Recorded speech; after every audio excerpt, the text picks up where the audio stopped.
وَاتْلُ عَلَيْهِمْ نَبَأَ الَّذِي آتَيْنَاهُ آيَاتِنَا فَانسَلَخَ مِنْهَا فَأَتْبَعَهُ الشَّيْطَانُ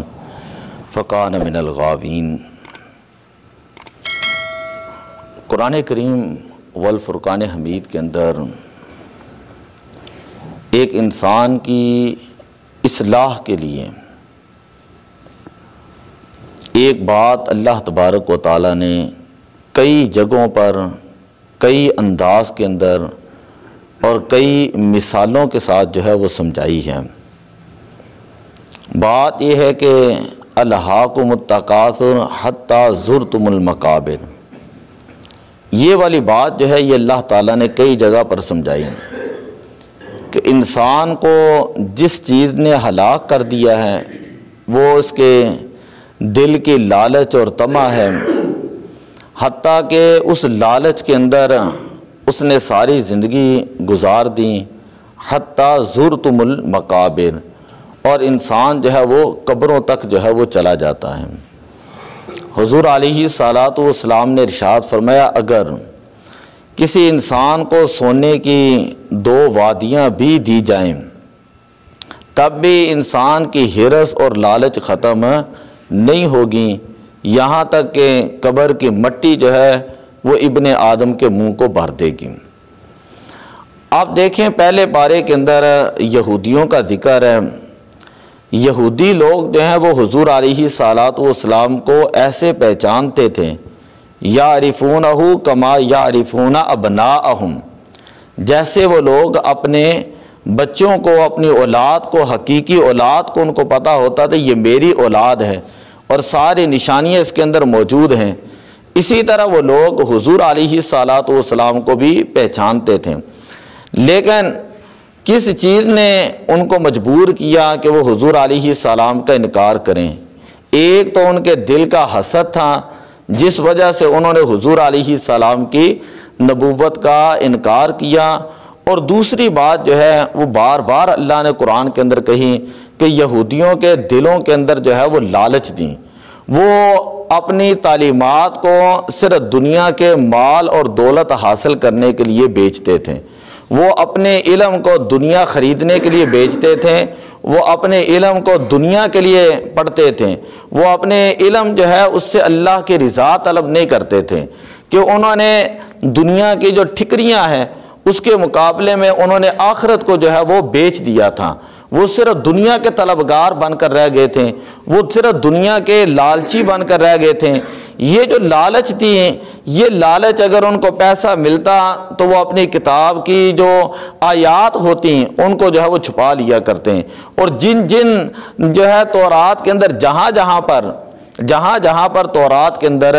نبی اکرم صلی اللہ علیہ وسلم کی نشانیاں موجود تھیں انہوں نے ان نشانیوں کو چھپا دیا۔ وہ جان بوجھ کر مال کمانے کے لیے ایسے کیا کرتے تھے، جو حق مسائل ہوتے ان کو وہ بیان نہیں کرتے تھے، صرف دنیا حاصل کرنے کے لیے اور صرف دنیا کی غرض کے لیے۔ دیکھیں قرآن پاک ہے، سورہ اعراف ہے، 9واں پارہ ہے، جو میں نے آیت کریمہ پڑھی ہیں، ان آیات کا جو ہے وہ ترجمہ اور مفہوم یہ ہے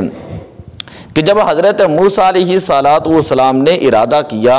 کہ ملک شام کے اوپر حملہ کیا جائے، کیونکہ ملک شام کے اندر بڑے بڑے متکبر لوگ موجود ہیں،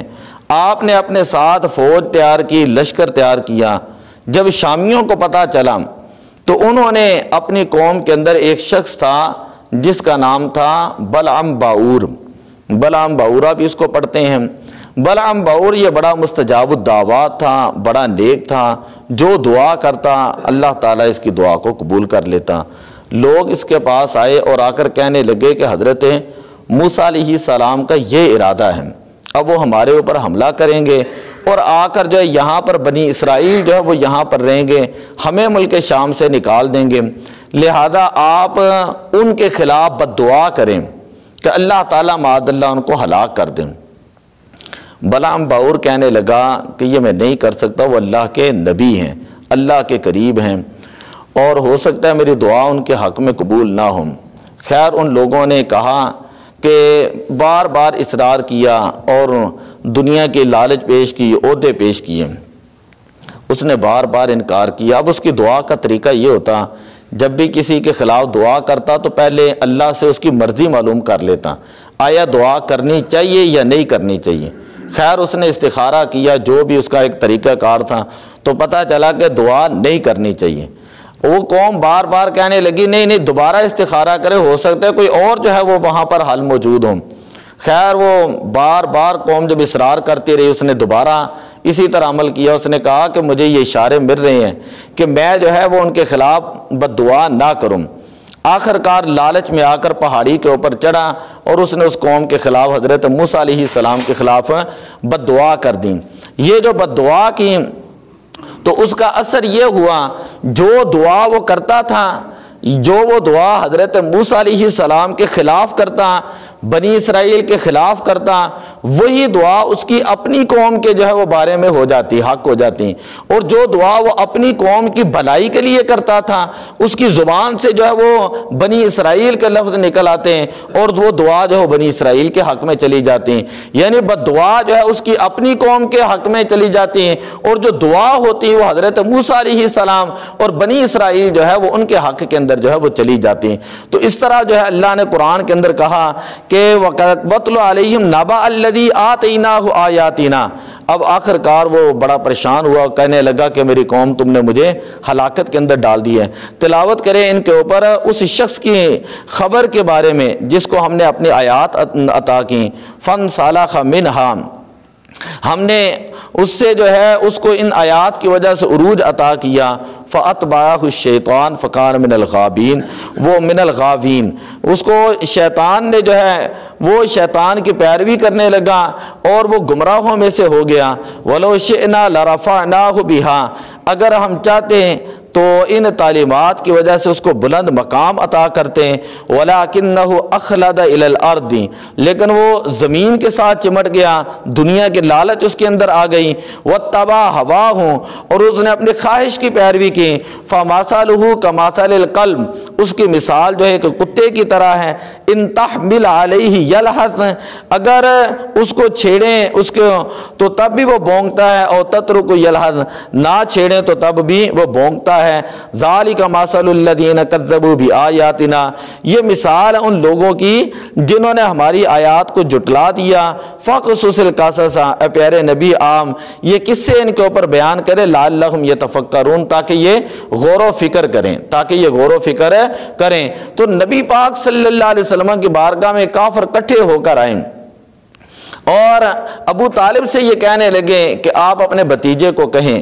اگر وہ مکہ کی سرداری چاہتے ہیں تو ہم ان کو مکہ کا سردار بنا دیتے ہیں، اگر مال و دولت چاہتے ہیں تو ہم اکٹھا کر کے وہ دے دیتے ہیں، اگر خوبصورت عورت سے شادی کرنا چاہتے ہیں تو ہم ان کی شادی کروا دیتے ہیں، جو وہ سرداری چاہتے ہیں تو کسی قبیلے کا سردار بنا دیتے ہیں۔ میرے آقا صلی اللہ علیہ وسلم کی بارگاہ میں جب یہ بات پہنچی تو حضور علیہ السلام نے فرمایا کہ اگر سارے مکہ والے، یہ سارے قبائل والے میرے ایک ہاتھ کے اندر چاند اور سورج رکھ دیں، دوسرے ہاتھ میں ستارے بھی رکھ دیں، یہ ایک ہاتھ میں چاند ستارے اور دوسرے میں سورج بھی رکھ دیں، تو جو اللہ کا پیغام پہنچانے کی میری ڈیوٹی ہے، جو اللہ کا پیغام میں پہنچاتا ہوں اس سے میں بعد نہیں آ سکتا، یہ دین مرتبہ کمال تک پہنچے گا، اگرچہ کوئی بندے کسی کو کتنا ہی برا کیوں نہ لگے۔ اور ایک وقت آئے گا کہ شام سے لے کر حضرموت یمن تک ایک عورت تنہا سفر کرے گی اور اس کے دل کے اندر اللہ کے علاوہ کسی کا خوف نہیں ہوگا۔